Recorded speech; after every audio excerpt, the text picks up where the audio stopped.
Welcome to Westeros, where the fight for the kingdom is on. Anyone can die. Where great families live and die for the Iron Throne. Your heart is in your mouth. Those scenes are breathtaking. Some are noble. Jon Snow's everybody's hero. Some are not. Oh, it's so bad. I have it. So many kings and queens, but only one can rule. You cannot deny her strength. The wall is down, and the dead are coming. You can't have a cliffhanger greater than that. When's it start? This is what Game of Thrones does. It sucks you in. So let's fly through the saga to date and get you ready for Season 8.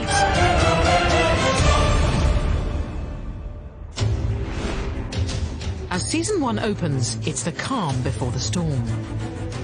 King Robert Baratheon rules from the capital, King's Landing, but his days are numbered.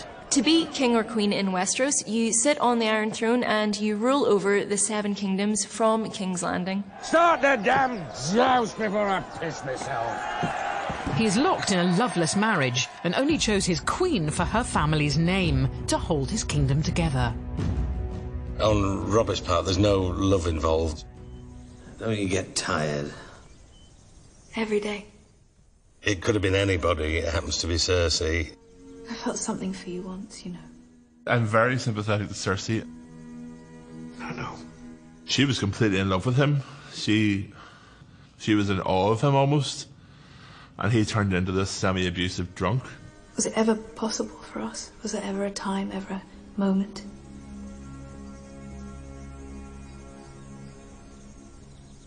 No. You may think initially, oh, that poor lady married to that terrible man, but don't underestimate her. This unhappy couple have 3 golden-haired children to their name. But Cersei keeps a deadly secret from Robert. The children are not his. The truth will be discovered on a royal trip north, and it's here that our story really begins. The king has asked his old ally Ned Stark to help him rule. Ned and his wife Catelyn govern the north, fiercely loyal to the crown. The Starks stand for loyalty, integrity, bravery. They are really the moral compass of the show. They're the good guys, and they're the ones that you find yourself rooting for from the start. The couple have 5 children, 3 sons and 2 daughters, and the decimation of this happy family will reverberate throughout our tale. They're almost too innocent for that world. King Robert arrives with his queen, Cersei, and with them is the whole Lannister clan. That's Jaime Lannister, the Queen's twin brother. Oh, the Lannisters. They're blonde, they're beautiful, they're arrogant. So fuck them. And it's really the Lannisters who are going to introduce a lot of trouble into the life of the Starks from this point. King Robert has decided to ask Ned to be the hand of the king. 9 years. Why haven't I seen you? Where the hell have you been? Guarding the north for you. Robert realises that too late, that he's surrounded himself by enemies, really. The only person he can trust is Ned. I need you, Ned. Down at King's Landing, not up here where you're no damn use to anybody. More importantly, during the visit, Bran Stark goes climbing one day and gets to the top of a tower and discovers the Lannisters' deep, dark secret. The secret is that Cersei, the queen, is actually sleeping with her brother, Jaime. The Lannisters, oh God! They are... I have never seen a family, I mean, talk about dysfunctional. Stop! There's incest, which even in Westeros is generally frowned upon. It also means that King Robert's children are not actually his children. It's all right, it's all right. He saw us! I heard you the first time. He knows what it means, too, and he knows that if the incest is discovered, not only will he and his sister be put to death, but their 3 children may very well, too. And so, for Jaime Lannister, the greatest swordsman in Westeros, there's only one solution. The things I do for love. Here's a convenient way. The kid'll die, it'll look like he fell, and our kids will be safe. First in a coma, Bran will later awake with no memory of how he fell or what he saw.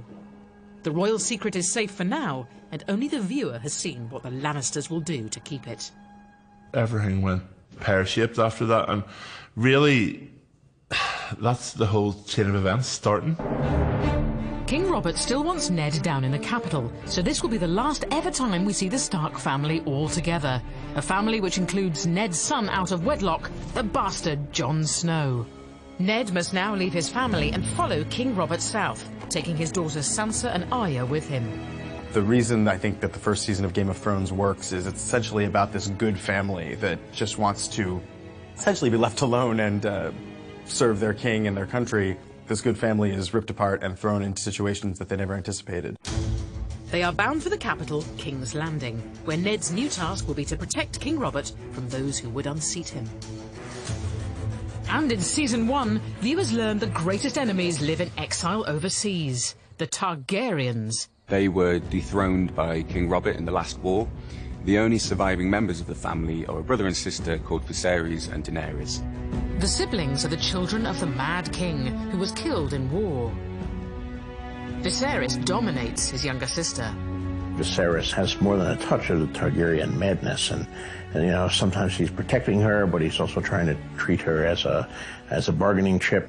Come forward, my dear. In search of an army, Viserys makes a pact with a savage tribe, the Dothraki, offering his beautiful young sister in marriage to their leader, Khal Drogo. She's the only bargaining chip he has. He doesn't have any wealth anymore. He doesn't have any armies, but he has her, who he can trade to this horse lord. I would let his whole tribe fuck you. All 40,000 men and their horses too, if that's what it took. He's power hungry, but to a nasty degree. Doesn't really care how or by what means. He just wants to be important and looked up to. But his plans backfire. Daenerys and Khal Drogo fall in love and become quite the power couple. Suddenly she finds herself with Khal Drogo empowered.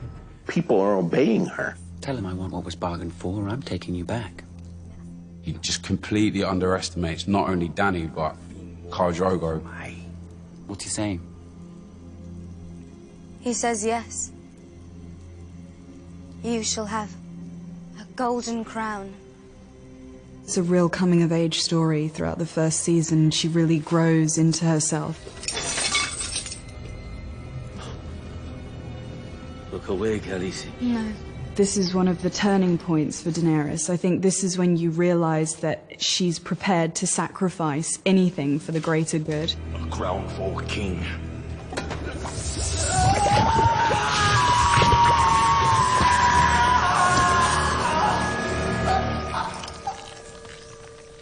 He was revolting.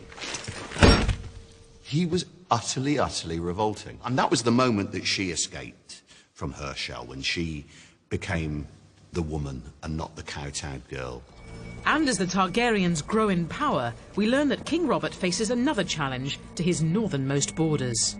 Threats which led past rulers to build this giant wall of ice to keep out wild things beyond. It's protected by the legendary Night's Watch. The Night's Watch are a small army who guard the northern border of the country. In Season 1, there's lots of fighting for the throne, but actually in the background there are these creatures appearing north of the wall that nobody has seen for thousands of years. And no one quite wants to believe that they're there, but they certainly are. We hear the characters saying that this is all folklore, that this is all made up. But for the viewer, we see that basically these characters do exist. They are there.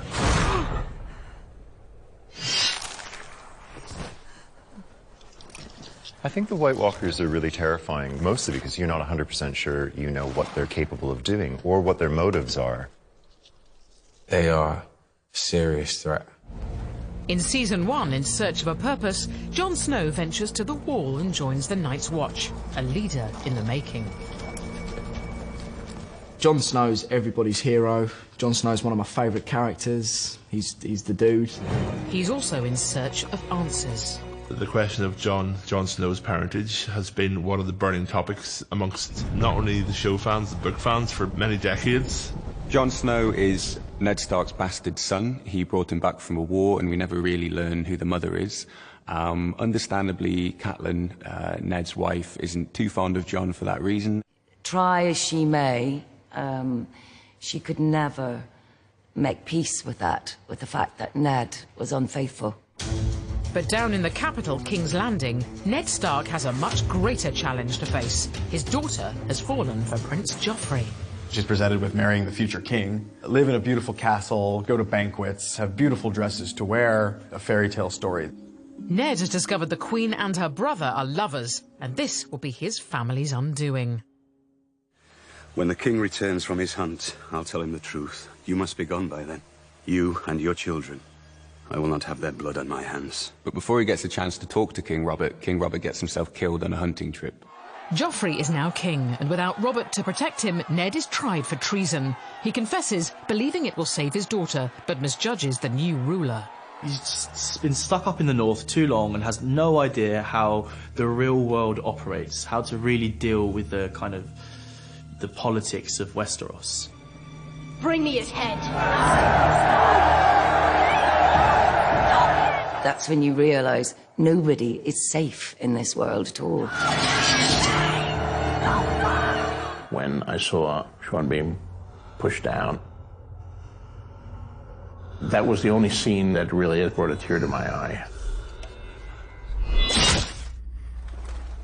It's cruel, it's heartbreaking, but there's a point to the children witnessing this. If they want to survive, they have to start to be resilient. They have to learn from this. It was at that moment you realised what Game of Thrones was really about. It's here that the Stark family splinters. Arya is whisked away by a Night's Watch brother loyal to Ned, leaving Sansa at the mercy of Joffrey. Robb Stark reacts with murderous rage to the news that his father has been beheaded. Robb is the heir, and he's not only picking up his father's mantle as Lord of Winterfell, but he's picking up a much older mantle, the crown that no one has worn for 300 years, the Kingdom of the North. It will lead to all-out war between the Starks and the Lannisters, who are led by its patriarch, Tywin Lannister. Tywin Lannister is one of the great warriors and battle strategists of the age. His legacy is uppermost in his mind all of the time. In these next few months, he could establish a dynasty that will last 1,000 years.